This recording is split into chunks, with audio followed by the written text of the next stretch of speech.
दिल्ली सरकार में मंत्री पद से इस्तीफा देकर इन दिनों जितना राजकुमार आनंद चर्चा में है, उतना ही चर्चा में सिविल लाइंस का वो बंगला नंबर 4 भी है, जहां राजकुमार आनंद रहते थे।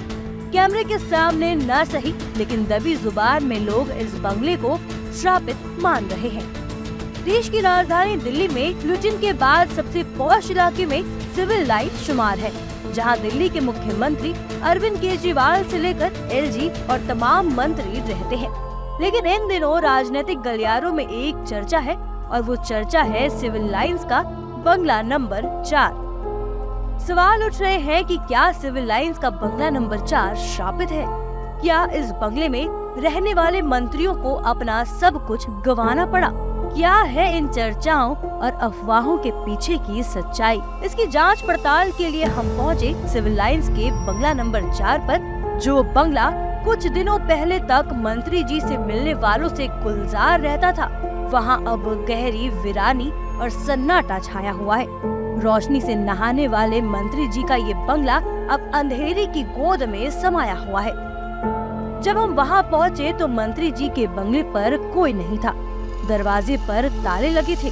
किसी को बुलाते उससे पहले ही गेट के नीचे से एक बिल्ली निकली। हमारी आहट सुनकर पेड़ों से चमगादड़ उड़ने लगे। रोशनी के नाम पर चांद से आ रही घटाएं ही नजर आ रही थीं। तस्वीरें डराने वाली थी। सन्नाटा सहमा देने वाला था। इससे ज्यादा डरावना था इस बंगले का इतिहास, वो श्रापित बंगला, जिसमें जो भी मंत्री रहने गया वो अपने पद से गया। किसी के यहाँ रेड पड़ी तो किसी को सलाखों के पीछे जाना पड़ा। दिल्ली के पॉश इलाके के बंगला नंबर 4, जिसमें 3 मंत्री रहने गए और तीनों को मंत्री पद से हाथ धोना पड़ा। दिल्ली में आम आदमी पार्टी की सरकार बनने के बाद इस बंगले में 3 कैबिनेट मंत्री रहे और तीनों में से एक भी अपना कार्यकाल पूरा नहीं कर पाया। संदीप कुमार 2015 में संदीप दिल्ली की सुल्तानपुर माजरा विधानसभा सीट से जीतकर विधायक बने थे। संदीप कुमार को दिल्ली का महिला एवं बाल कल्याण मंत्री बनाया गया था, लेकिन 2016 में सेक्स स्कैंडल सामने आने से मंत्री पद से बर्खास्त किया गया। बाद में बलात्कार के मामले में गिरफ्तार भी हुए।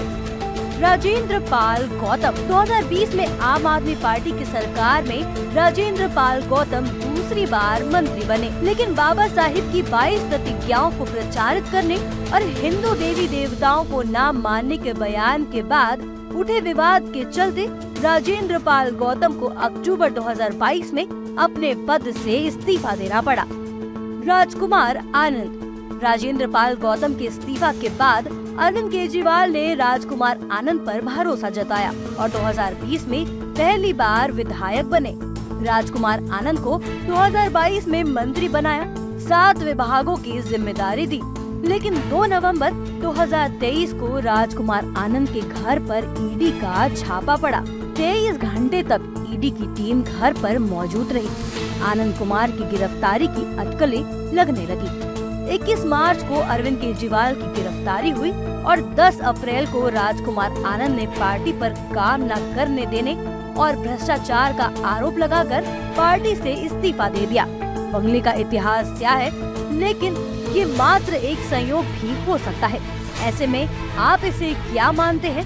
हमें कमेंट सेक्शन में अपनी राय जरूर बताएं। ऐसी ही देश दुनिया की तमाम खबरों के लिए देखते रहें न्यूज़ इंडिया।